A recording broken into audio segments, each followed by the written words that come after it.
¿Qué es el proyecto Mundo Perfecto? ¿Por qué es innecesario que Adrien descubra la carta de su padre? ¿Qué tan bien dirigida la evolución de Iván empezó a tener en este capítulo? Esto y más a continuación, por lo que me encantaría darte la bienvenida a este video análisis en el que encontrarás teorías y curiosidades del capítulo El Toro de Piedra. Muy buenas damas y caballeros, mi nombre es Gerson y damos comienzo. El capítulo comienza con la introducción de un nuevo personaje, Raúl Brod, quien ha estado en el programa Nueva Oportunidad, el cual no necesita definición alguna para entender en qué consiste para aquellos que quieran rehabilitarse, lo que se puede atribuir como producto del gobierno de Kalin desde que ascendió al poder de la alcaldía. Aunque haya pasado un tanto desapercibido, este brusco y agradable cambio en la ciudad de París logró conseguirlo en cuestión de semanas, basándose en el principio de la ecorregla, no tomar más de lo que los recursos de la tierra puedan proporcionar, haciendo que la equitatividad de ellos sea completamente imperativo, haciendo que vivir en París sea un lugar cómodo y hacer sentir a las personas seguras en la convivencia en el terreno en el que se encuentran, lo cual hasta ahora no se encuentra fallos en su actual gobierno que ha llevado a cabo, y encima no parece que dicho trabajo le esté afectando mucho desde que se ha convertido en madre, sino que, por el contrario, ha encontrado un equilibrio admirable entre su vida personal y sus responsabilidades políticas. Y si se lo analiza en lo incisivo que es, el programa Nueva Oportunidad tiene como propósito rehabilitar a los criminales por lo visto, lo cual desde el punto de vista de Kalin, ella notó que podría contribuir en el descenso de la tasa de acumatizaciones que se suscita en París, ya que, por lo visto, en la alcaldía de André casi no se hizo nada al respecto para evitar que esta estadística peligrosa cayera, más allá de la alerta Kuma, mostrando que cuando la avaricia se deja a un lado, la ambición en acción llega a ser imperativo en un líder que está capacitado en gobernar. Pero me estoy desviando. Con este programa, Kalin busca reducir el número de Akumas en la ciudad a través de planes propuestos que no inflen las emociones negativas de las personas, que en comparación con el pasado, hacía de París una de las ciudades más peligrosas del mundo. Al fin lo dije bien. Y conociendo la mentalidad de los criminales, este mismo programa, aunque con fallas las cuales analizaremos posteriormente, busca sistemáticamente reintegrarlos a la sociedad de manera más eficaz, logrando así cortar de raíz muchos de los resentimientos que solían alimentar a los Akumas. La estrategia de Kalin no se limita solo a castigar, sino a entender las causas profundas de la delincuencia, pobreza, exclusión y falta de oportunidades. Al abordar estos problemas estructurales, su gobierno no solo previene crímenes, sino que también reduce el caldo de cultivo emocional que Chrysalis o cualquier futuro villano podría explotar. Aún así, los resultados hablan por sí mismos. Desde que Kalin asumió al poder, las acumatizaciones han disminuido en un gran porcentaje y en la percepción de seguridad en las zonas más conflictivas ha mejorado drásticamente. Su enfoque holístico, que combina políticas sociales, sostenibilidad ambiental y un manejo inteligente de las emociones colectivas, demuestra que, en el fondo, la verdadera batalla contra el mal no se libra con superpoderes, sino con oportunidades reales y un gobierno que escucha. Ojalá Ecuador fuera así. Se revela que Raúl se encuentra en la cárcel porque fue un supervillano, pero dicho título le queda grande para los crímenes que empezaría a cometer tras su liberación. Ejemplo, Megamente era un supervillano y bastante ambicioso en la destrucción de Metroman. A los que vieron la película saben a lo que me refiero. Por lo que es fácil deducir que, aunque la serie evolucionó para un tipo de trama más circunspecta, hay límites verbales que no se da el lujo de cruzar en el proferir de ciertos términos, como criminal. Objetivamente, Raúl es un criminal especializado en robos y asaltos, así como reemplazar el término matar por desvivir solo porque suena negativamente estremecedor en los oídos. Es más, la RAE discrepa definicionalmente. El caso es, si Raúl tiene la reputación de ser un criminal altamente peligroso, podría encontrarse en una de las prisiones más seguras de París, la Santé. La Santé tiene una historia que se remonta a 1867 y a lo largo de los años ha ganado una reputación tanto por su arquitectura imponente como por sus estrictas medidas de seguridad. Aunque en sus inicios albergaba principalmente a presos comunes, con el paso del tiempo fue adaptándose para recibir a detenidos de alta peligrosidad, incluyendo criminales notorios, terroristas y figuras políticas controvertidas, y es posible que Raúl haya sido trasladado allí tras su última captura, considerando su historial delictivo y su capacidad para evadir a las autoridades en múltiples ocasiones. Sin embargo, lo irónico es que, a pesar de su encarcelamiento en una prisión de máxima seguridad, los crímenes por los que fue condenado no justifican del todo la leyenda negra que lo rodea. El toro en détresse, non mais tu me prends pour qui? Oui, je suis désolée, évidemment. Mientras Mari y Adrien hacían una visita al pasado, Mari descubrió que Adrien tenía una ropa del mismo estilo de colores desde el primer año de edad. Esto al principio puede ser un poco hilarante, pero si cavamos un poco en el efímero pasado de Adrien, es visible que el estilo de atuendo es el mismo que lleva actualmente en estos actuales capítulos, por lo que ello lleva a inferir que no solo Gabriel influyó mucho en su vida desde que su madre enfermó y murió, sino que también Emily. Gabriel y Emily hicieron a un ser humano, y aunque lo hayamos visto en la interpretación que hizo Argos en Representation, es inquietante saber si Adrien carece de alma propia o siquiera de un alma que esté incompleta, razón por la que su propósito está sujeto en complacer a aquellos que él aprecia, que contrariamente con Felix, Cold Fathom fue el portador que moldeó la existencia de su hijo, y al parecer lo logró, pero no de una forma en la que él esperaría mucho de su propio hijo. En cambio, con Emily, portando el Miraculous del pavo real, él hizo a Adrien a la imagen que ella quería que representara, amar con libertad, olvidando que los sentimonstruos están sujetos a sus dueños sintiendo la necesidad de obedecer. Felix pudo liberarse de esas tácitas cadenas experimentando su propia catarsis, evolucionando y trazando su propio destino en base a lo que descubrió palpando la dicha de la liberación. Dejar que descubran el sentido de su existencia y privarlos de todo eso es algo monstruoso. Adrien aún está en la necesidad de estar a merced de un amo, porque en primer lugar no sabe lo que es, en segundo desconoce este tipo de naturaleza en él, sintiéndose incompleto y carcomido por las constantes dudas de su propio ser, siendo esta catarsis necesaria, la que le permitirá ver a su propio modo lo que es verdaderamente tener voluntad sin estar atado al control de nadie, incluyendo su padre, Mari o incluso las expectativas que la sociedad ha depositado en él como modelo y como el chico perfecto.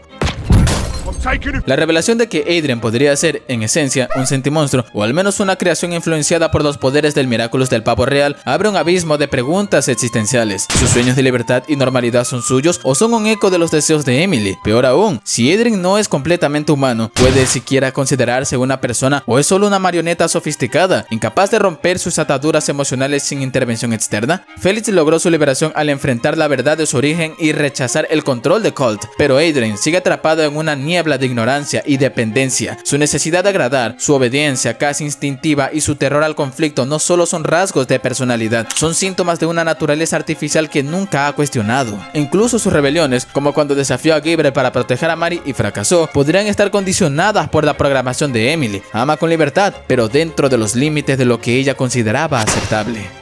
Mari descubre sin querer una carta que Gabriel le escribió a Adrien, y su contenido hizo énfasis de Gabriel pidiéndole a su hijo que sucediera su lugar antagónico para cuando él falleciese a manos de Ladybug y Cat Noir. Ahora, una cosa sí es de confirmar, esta carta está bastante desactualizada, escrita en el punto más decadente en la carrera antagónica que Gabriel tenía en aquel entonces, así que optaría en escribir dicha carta a Adrien en caso de que vestigios del cataclismo impregnado en su torrente sanguíneo se concentrara todavía más. De cierta forma, funciona relativamente como un justificativo del por qué Gabriel empezó a tratar drásticamente mal a su hijo, incluso llegando al punto de intentar acumatizarlo en su intento de consolarlo, pero no era más que sus intentos de moldear su mentalidad a raíz del deseo con el que tanto añoran en común, la resurrección de Emily. La carta revela la profundidad de la obsesión de Gabriel, no solo como monarca, sino como un padre desesperado y manipulado por su propio dolor, a pesar del numeroso énfasis que se le ha hecho en este canal. En sus líneas se percibe una contradicción brutal. Por un lado, declara querer a Adrien, pero por otro, lo reduce a un simple instrumento para cumplir su venganza. Para Gabriel, era necesario que Adrien siguiera su legado antagónico con el fin de revivir a su familia, pero la pregunta es, al desconocer a Emily ya resucitada, ¿cuál sería su reacción? Gabriel sabe que es necesario poseer una mente maquiavélica para pasar en pantanos degradantes para ascender al antagonismo en sí, pero encaminar a Adrien a que vaya por sus mismos pasos es prácticamente utilizarlo como un títere, manipularlo ignorando el verdadero deseo de su esposa, la vivencia de una libertad cimentado por la felicidad de los que le rodean. Del mismo modo, es innecesario que Adrien sepa esta verdad, pues solo lo sumiría a un dolor aún más profundo al descubrir que su propio padre lo veía como un medio para un fin y no como el hijo al que debía proteger. Mari, al leer la carta, siente un nudo en el estómago. Por un lado, comprende la angustia de Gabriel, pero por otro, no puede evitar horrorizarse ante la idea de que Adrien haya estado a punto de ser arrastrado a ese abismo de oscuridad. La pregunta ahora es, ¿qué hará con esta información? Guardar el secreto sería proteger a Adrien de una verdad devastadora, pero al mismo tiempo, ocultarlo podría significar dejar una herida sin sanar en su corazón. Además, si Gabriel dejó de ser el mismo hombre en Recreation que escribió esas palabras antes, arrepintiéndose, ¿vale la pena revivir ese pasado que quizás ya no define su presente? Y puede que aparentemente estas palabras lleguen a contradecir la afirmación de este video, que por cierto, míralo después de este análisis, pero empezar con esta carta es como echarle un balde lleno de cubos grandes de hielo, dándole hipotermia en el proceso. Pero si se empieza con el hecho de que Adrien descubra que su padre fue monarca, ahí sí tendría sentido y validez el que Adrien escudriñe cada vez más sobre el pasado de su padre, ganando la capacidad de digerir de mejor forma las verdades a medida que más vaya acabando. Pero esta carta Esta carta es diferente. No es solo la revelación de que Gabriel fue Hawkmoth, sino la prueba tangible de que, en su momento más oscuro, estuvo dispuesto a sacrificar la felicidad de su propio hijo con tal de lograr sus objetivos. Y eso, Adrien no está preparado para escucharlo. Forzar a una persona frágil a llevar a cabo su malévolo plan. ¡Monarca es un monstruo! ¡Pagará por esto! Una cosa sí es segura, esta es la primera vez que hacen énfasis en la evolución del personaje de Ivan, porque si hablamos de su historial a lo largo de las temporadas, nada más allá de eso, el especial de Orígenes no hizo más que introducirlo dejándolo en el olvido con el pasar del tiempo. Ahora que fue considerado como un portador, para los escritores fue menester darle aún más construcción a su identidad para que se acople aún más con ella y no sea un portador que sirva de relleno, más o menos así.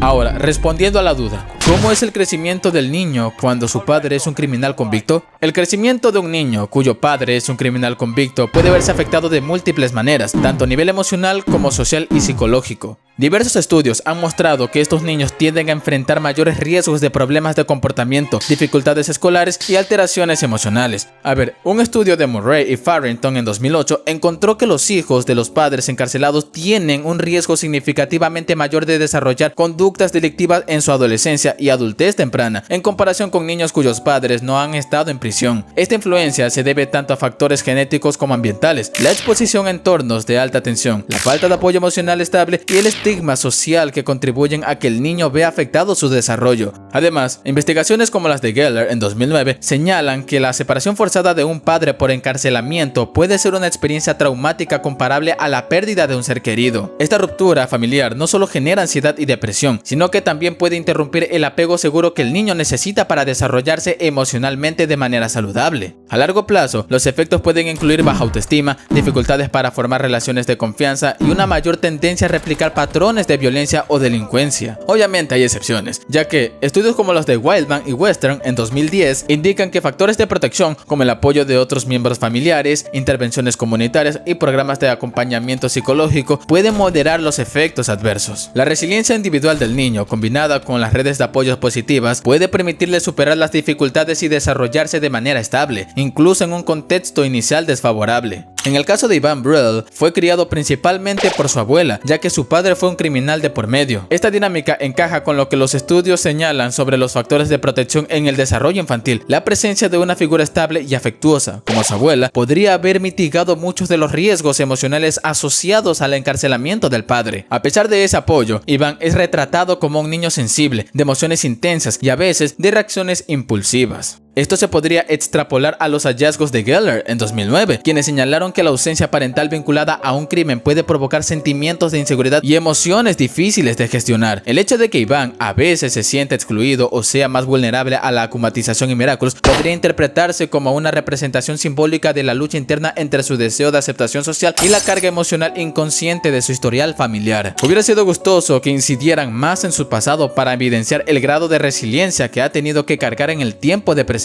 que tuvo en la serie, ya que quién sabe si el que vio en sus pesadillas en Recreation fue su padre instigándolo a convertirse en el toro que fue destinado a ser según sus apelaciones.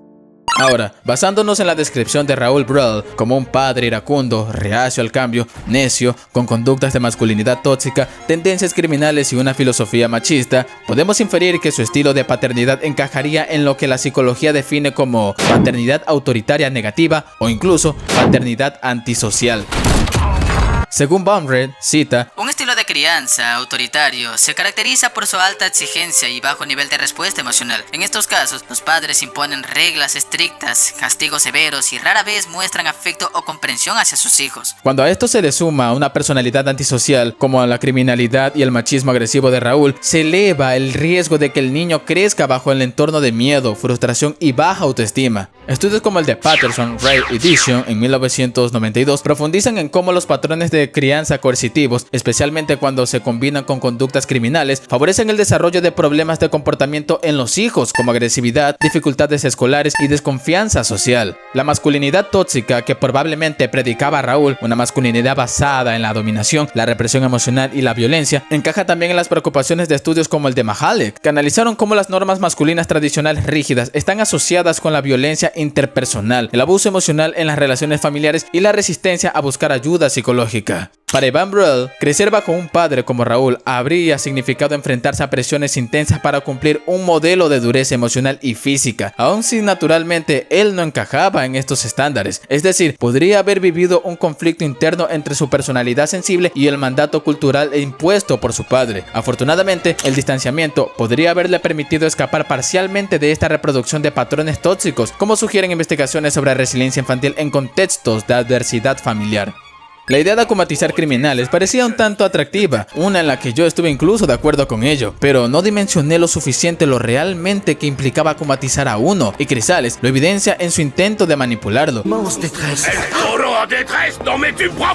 ya que rápidamente optó por una mejor alternativa, a los cuales fue desafiarlo exacerbando esas tendencias violentas alimentadas por sus frustraciones de no ser él quien tuvo que criar a su hijo a moldearlo a su imagen. La idea de akumatizar a criminales parece atractiva, pero también peligrosa para el portador, quien lo elige como sucesor de un poder que se le va a adjudicar. Para ello, hay que ser meramente selecto a la hora de akumatizar a uno de ellos. Se pudo ver en el caos completo que el toro de piedra desencadenó con la estampida de toros que desató en toda París. Para ello, se requeriría que Chrysalis fuese psiquiatra y tenga conocimientos básicos de psiquiatría, psicología y neuropsicología, e incluso sus ramificaciones, para poder evaluar y manipular de manera precisa y eficaz la mente de un criminal antes de akumatizarlo. Sin embargo, incluso con ese conocimiento, el riesgo sería enorme. ¿Qué garantía habría de que el villano no se volvería contra su propio creador? La akumatización, al fin y al cabo, no es un control absoluto, sino una manipulación de emociones, y alguien con una mente desequilibrada o con tendencias psicopáticas podría reinterpretar ese poder de formas impredecibles. Sí, me retracto con lo que dije en videos de hace años, ya que es de entender que quizás, en lugar de buscar criminales, la estrategia más inteligente sería seleccionar a personas con resentimientos controlables, individuos cuya ira pueda ser dirigida sin riesgo de que se desborde, pero incluso eso tiene sus límites. Al final, la lección es clara: jugar con las emociones ajenas, especialmente las más oscuras, siempre termina mal. Y Chrysalis, al igual que Gabriel, antes que ella, está aprendiendo esa verdad de la manera más dura.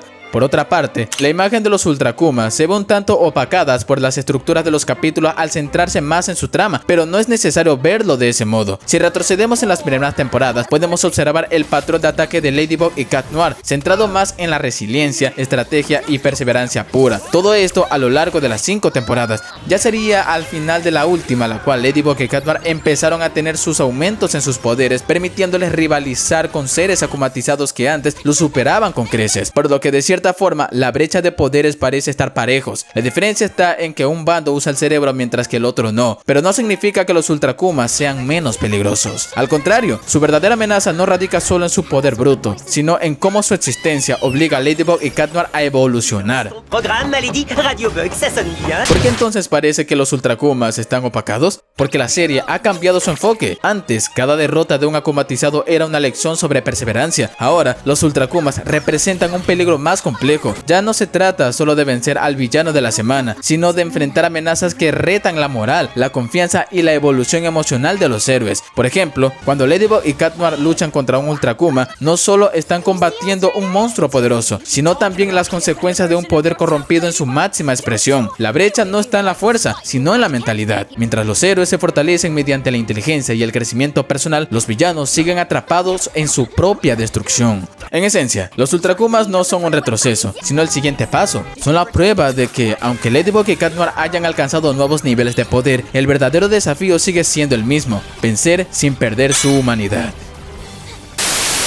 Iván renunció a su Miraculous porque no creía merecerlo por el hecho de ser el hijo de un criminal, sabiendo que por más que toque mal la batería, teme cada vez ser más como su padre. Y sí existe esta tendencia en los hijos de querer a sus padres pero discrepar en lo que hacen, dado a los observadores que son. Pero por más que les duela, el distanciamiento suele ser la decisión más racional para ellos. El amor que los hijos sienten por sus padres suele ser instintivo y fundamental, basado en el vínculo de apego que comienza desde los primeros años de vida. Sin embargo, a medida que los niños crecen y desarrollan su capacidad de observación y juicio crítico, comienzan a notar las incongruencias, defectos o comportamientos negativos de sus padres. Esto crea una disonancia interna. Por un lado está el lazo afectivo natural que los impulsa a querer a sus figuras parentales. Por otro está el rechazo consciente o inconsciente hacia ciertos valores o actitudes o comportamientos que consideran dañinos o ajenos a su propia identidad. Según Erikson, cita lo siguiente: Este proceso es parte del desarrollo de la identidad. La adolescencia, especialmente los jóvenes, empiezan a diferenciarse de sus progenitores para formar su propio sistema de valores. Además, estudios como los de Bandura, en su teoría del aprendizaje social, muestran que la imitación no es automática. Las personas eligen a quienes imitar en función de los resultados percibidos de ciertas conductas. Si un hijo observa que el comportamiento de su padre lleva a resultados negativos, como el rechazo social, la violencia o el encarcelamiento, es probable que decida no replicarlo. No se trata simplemente de rebelión, sino de un mecanismo de autodefensa y adaptación. En el caso de Van Brugh, esta dinámica es muy evidente si extrapolamos su situación familiar. Aunque pueda sentir cariño o lealtad natural hacia su padre Raúl, su propia observación de las consecuencias de las acciones de su padre y su entorno afectivo positivo le brindan modelos alternativos que le permiten discrepar internamente. Iván, al no necesitar imitar a Raúl para construir su identidad, opta por caminos más pacíficos y empáticos, como se ve en su relación con Mylène y su evolución a lo largo de la serie. Esta capacidad de observar críticamente, sin romper totalmente el vínculo afectivo, es una muestra de una resiliencia emocional y su deseo de construir un futuro distinto al legado de su padre.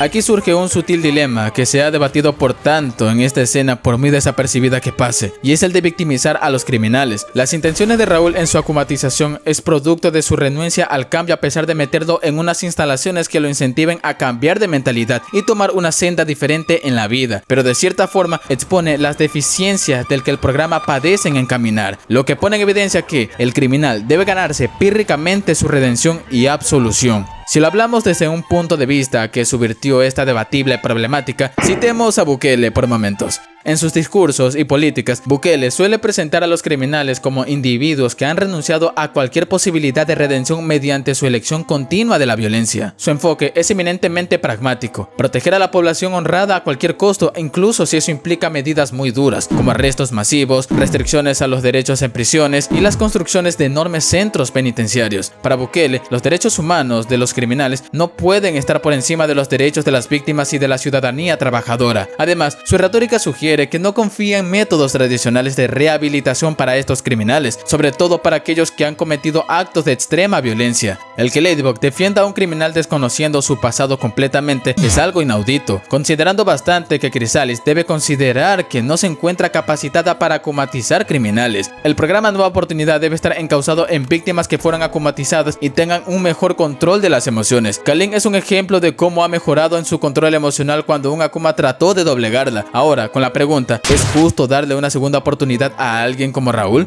El dilema ético es profundo y no tiene una respuesta simple. Por un lado, el idealismo de Ladybug refleja su creencia en la redención y en que nadie está más allá del cambio. Su papel como heroína no es solo derrotar villanos, sino también dar esperanza, incluso a aquellos que parecen perdidos. Pero, por otro lado, ¿hasta qué punto esa esperanza es ingenua? Raúl aparentemente no es víctima del sistema, sino alguien que eligió una y otra vez la violencia, a pesar de tener oportunidades de cambio. Su acumatización no fue producto de una injusticia, sino de su propia resistencia a evolucionar. En ese sentido, ¿merece la misma compasión que una víctima inocente? Bukele representa un extremo pragmático. La seguridad colectiva está por encima de la redención individual. Su enfoque es claro: si un criminal demuestra una y otra vez que no quiere cambiar, entonces la sociedad no debe arriesgarse dándole más oportunidades. ¿Es cruel? Sí. ¿Es efectivo? En términos de reducción de violencia, parece serlo. Ladybug, en cambio, opera bajo la premisa de que todos merecen una segunda oportunidad, incluso aquellos que no la merecen moralmente. Pero aquí surge el problema: ¿qué pasa cuando una segunda oportunidad pone en peligro a inocentes? Lo dejo a tu criterio.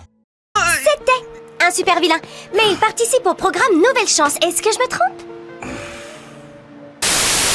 El epílogo de este capítulo nos muestra que la verdadera amenaza no era los que portaban el Miraculous de la mariposa con fines maliciosos, sino los que tiran de los hilos teniendo listo a un chivo expiatorio mientras que bajo la mesa se ejecuta el verdadero plan. Ellos saben la identidad de Gabriel Agreste como monarca, saben que Ladybug le mintió al mundo entero cuando ellos ya sabían la verdad mucho antes de que ella misma lo descubriera. Más aún, que este consejo que referencia a Evangelion le proporcionó a Gabriel la información a él mismo sobre los Miraculous y la forma en la que podría manifestar su idílico deseo de formar una familia. Pero al mismo tiempo, esto nos dice que, de cierta forma, Gabriel fue un peón en esta lucha. No solo iba a tener los Miraculous para sí mismo, eventualmente tendría que dárselo a tales miembros quienes le proporcionaron los recursos recursos para consumar por 2 años su antagonismo, para ser exactos. Una organización de élite cuyas identidades desconocemos por completo, pero podemos intuir que lo forman parte los invitados que Gabriel anualmente hacía en su mansión, como lo hemos visto en la 4ª temporada en su capítulo titular, que no solamente asistían gente de la alta sociedad concentrada en París, sino también de otros lugares fuera de Francia, como Amélie, fémina con la que Gabriel no simpatiza mucho, pero tolera por un acuerdo que hay entre ellos, por lo que no hay duda alguna que miembros de esta organización secreta lo forman aquellos que son de otras partes del mundo, cosa que no es tan descabellado pensar cómo encajarían los especiales que pretenden estrenar, al ya darnos un preámbulo de amenazas existentes que superan lo que alguna vez fue Gabriel en sus facetas antagónicas. Sin embargo, lo más inquietante es que esta organización parece estar bajo el velo de legitimidad, infiltrándose en círculos de poder y tejiendo alianzas estratégicas que trascienden fronteras. Su influencia no se limita a lo económico o político, sino que abarca conocimientos ancestrales sobre los Miraculous. Incluso, quién sabe si aquellos que ni los propios guardianes han logrado descifrar por completo. Y lo más enigmático de estos breves segundos es consumar el proyecto Mundo Perfecto. Es muy pronto para teorizar, pero dada su naturaleza y conociendo ínfimamente quienes forman parte de esta organización, relacionándolo con la obra de George Orwell, Rebelión en la Granja, si esta organización secreta, compuesta por la élite mundial al parecer, manipula los eventos tras bambalinas usando a Natalie y antes a Gabriel como peones desechables, el paralelo con Rebelión en la Granja sería escalofriantemente claro. Al igual que los cerdos en la novela de Orwell que se corrompieron bajo el lema "todos los animales son iguales, pero algunos son más iguales que otros", estos individuos actuarían bajo una fachada de benevolencia o neutralidad, mientras consolidan un poder absoluto. Los Miraculous, en este contexto, serían su versión del molino, un símbolo de control disfrazado de progreso. Prometerían orden, pero en realidad buscan reescribir las reglas de la realidad para que solo ellos, los elegidos, decidan qué es justo.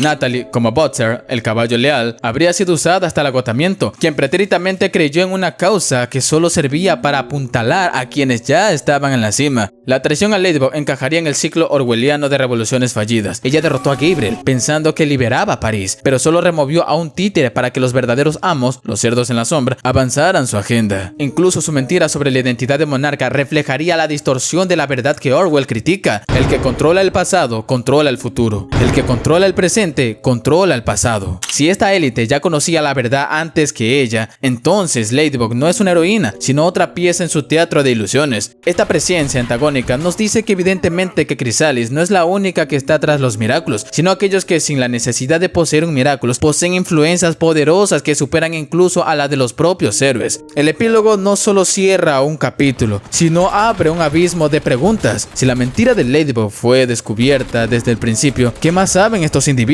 ¿Tienen aún más secretos del Grimorio, a las reliquias o incluso a otros Miraculous igual de poderosos como el de la mariposa? Y lo más importante, ¿qué están dispuestos a hacer para lograr su mundo perfecto, donde solo ellos dictan qué es real y qué no?